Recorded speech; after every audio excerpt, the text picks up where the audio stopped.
Hi and welcome. This is my July review, and we start the month with a fantastic aspect because we have Mars making a square to Pluto. Now this can be good for you because Pluto's in that second house of finances. So Mars, Pluto will make an incredibly intense energy, and this can be directed for good, or it can be embroiled in some kind of struggle, maybe over money or finances. Now, if you can put this energy to good, then you can make and come up with some creative ways of making money, or some creative ways of investing your time so that you will benefit greatly, because Mars is in that fifth house of creativity. So this is a time to be very creative. Also, if you wish, it could be a time if you've got your eye fixed on something, a project or a person, then maybe you can divert your creative positive energy into pursuing what it is that you want. Then we have on the second, two aspects from Mercury. Mercury's in that seventh house. It's a great time to communicate and work with other people, that you can sort out all your daily tasks, and it's a good time to sit down and discuss things and plan things for the future. And also with Neptune, the other aspect, in the fourth house, it's a good time to plan things around the home environment. Powerful aspect on the fifth from Mars as he moves into Taurus and is at 0 degrees. He makes a positive aspect to Mercury, who's moved into Cancer and is also at 0 degrees. So this is a very powerful aspect, because at 0 degrees is the most powerful degree of any sign. So both these planets are at their best. The Mars has moved into your sixth house. This is the house of your daily routines, your health and your diet and exercise. So these will all benefit from this tremendous boost of energy. So you'll be able to get things sorted. You'll be able to invest a lot of time and energy into getting things how you want them to be. And this could be a way of saving time and energy, because you'll use the mental energy of Mercury in that eighth house to really transform things around you. Then on the sixth, we have a great day for love, because Venus is in action. Venus in that seventh house of relationships makes a positive aspect to Chiron, who's in the fifth house of love and love affairs. So this is a great day to engage with others and to also have some fun. A more difficult aspect to Chiron on the 8th, because there's a square from the Sun. Now, Chiron is in that house of love and love affairs, as we said, but the Sun is in the 8th house of sexual expression, so it may be a time when it's frustrating, you can't express yourself as you would like, and it may be because there's a past wound or hurt that's resurfaced, and you need to deal with that. But then on the 9th, there's a much more exciting aspect, because the Sun makes a positive aspect to Uranus in that sixth house. Now, we were talking about the sixth house and Mars being there, putting that energy in. Now with Uranus there, this is not a day for following routine or schedules. Schedules may be interrupted, there'll be different, new, exciting things coming in. And it's a great day to make changes and transformations within your daily routine. On the 10th, it's probably better not to say too much or express yourself too openly, because Mercury has a conjunction with the Black and Lilith in that 8th house. So recent events that have happened, it's probably wise to keep them quiet for a day or so, because on the 12th the Sun makes a positive aspect to the Moon's North Node. This again is in that 6th house, and this is a day when you will be able to communicate. We also have a Venus-Saturn aspect, positive one. Saturn's in that 3rd house of communication, so this is a much better day to sit down and talk with your partner or family, friends, and get things out in the open. This would be much better. Also, this is a day for making an important decision, because you've had lots going on in that 6th house. With the Moon's North Node there could be a change of direction now, so you need to decide what is right for you and then go down that new path. The 13th sees our full moon. Now this full moon is in Capricorn, so it will be in your 2nd house. Now the moon in Capricorn is in detriment, so it's not the best position for the moon. But because you need to be sorting out and concentrating on your finances, perhaps it's good that you don't have too much of an emotional connection. If you're devoid, detached from this emotion, and maybe you can look at things in a better light. And it's time to get things organised, get things balanced, so that you maybe get your spending in line with your income, and get it so that you can budget properly for the future. Also, with this full moon, we have two other aspects. Now, one is between Mercury and Chiron, so it's a good time to discuss those things that maybe were hard to discuss a few days ago. Maybe it's time to bring them out in the open. And with Venus making an aspect to Neptune in the area of the home, it's a good time to organise a romantic evening at home with your partner, and that maybe you can discuss the things that you need to. But with the full moon, obviously this effect lasts for 2 weeks. It's a great time to balance out your finances. It's a great time to balance your home and career, and to get things on track. So in the 14th and the 16th, Mercury's very busy.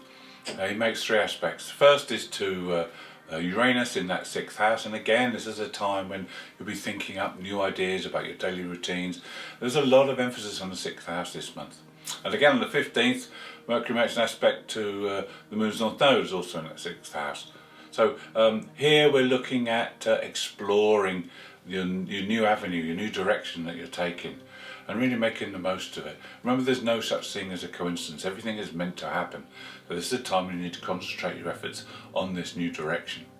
And then on the 16th, communication is highlighted again as the Sun and Mercury come together. And this is in the 8th house, so your perception will be incredibly increased, your intuition will be good. This is a great time to seek people out and discuss things. You can openly discuss things that maybe even are taboo at some points, but at this moment in time you can openly talk about them. While the Sun and Mercury together in that 8th house, they make two aspects. First is a very powerful opposition to Pluto. Now this is across the money houses. This is a time to sort out finances. This aspect can have a transforming effect.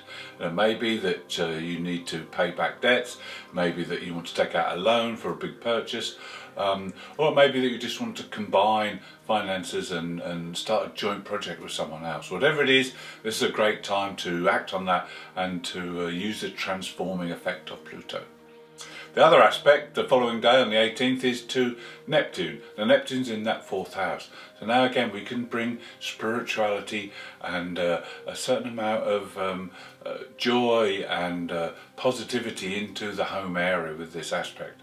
This is a good time to organise something with friends, maybe invite them around the house and do a meditation session or a yoga session, or something that promotes the more spiritual side of life.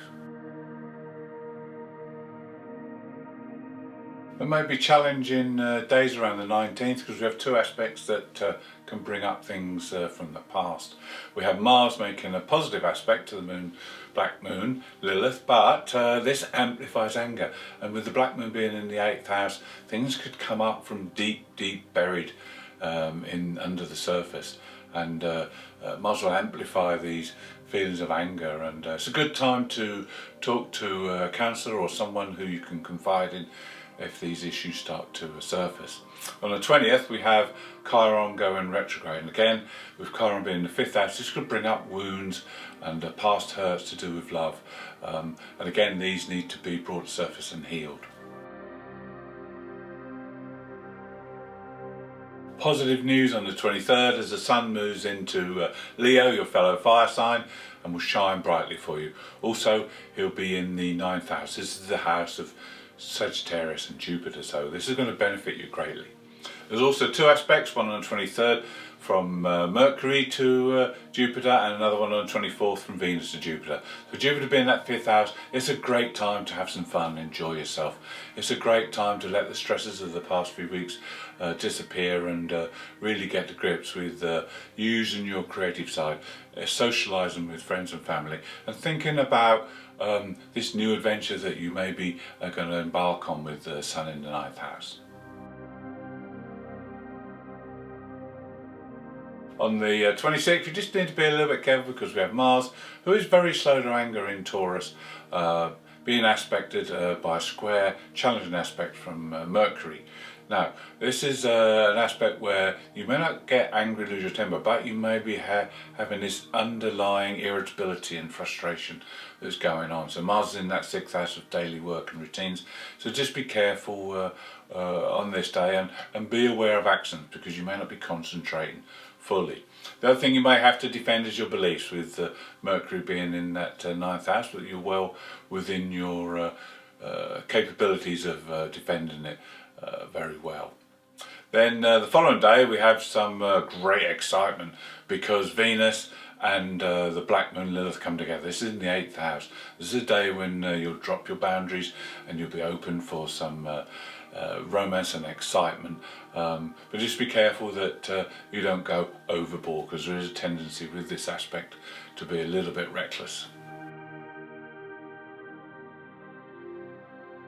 A very exciting new moon on the 28th, because it's in the 9th house, the house of Sagittarius and the house of Jupiter. This is a new moon where you want to grow and expand and evolve beyond the normal experiences of everyday life. And there's another aspect that will help you to do this, because we have a coming together of Uranus and the Moon's North Node in that 6th house. There's been a lot of activity in the 6th house over the course of the month, and now it's going to come to a crescendo, because anything can happen with this aspect. We've talked about maybe a change of direction. If this hasn't happened yet, it certainly will under this aspect. This aspect lasts for 19 days. The new moon's influence lasts for 2 weeks. So there's going to be a couple of weeks of intense change, and there could be a lot of growth and a lot of soul involvement over these coming weeks. Also, on the 20th we have your ruler Jupiter going retrograde. Now he's going retrograde in the 5th house. It's a good time to work with his energy, and it's a great time to gain more understanding and patience with children. It's also a good time to be more tolerant within love relationships, and also to develop a fine-tuned ability for timing. We have a very powerful and energetic aspect on the 31st to finish the month, when Mars joins Uranus and the Moon's North Node in that conjunction to make a triple conjunction. It's incredible energy here. This is good for getting yourself in the frame of mind to make powerful decisions. Also, we have the Sun making an aspect to Jupiter, your ruler, and this will aid you with confidence. And then the final aspect is between Mercury and Saturn, which allows planning and organisation to come into the equation as well. So all in all, this is a great day. Thank you for watching. I hope you've enjoyed the July review. If you'd like to see more, please subscribe, and if you'd like to leave me a comment, I'd be glad to hear from you.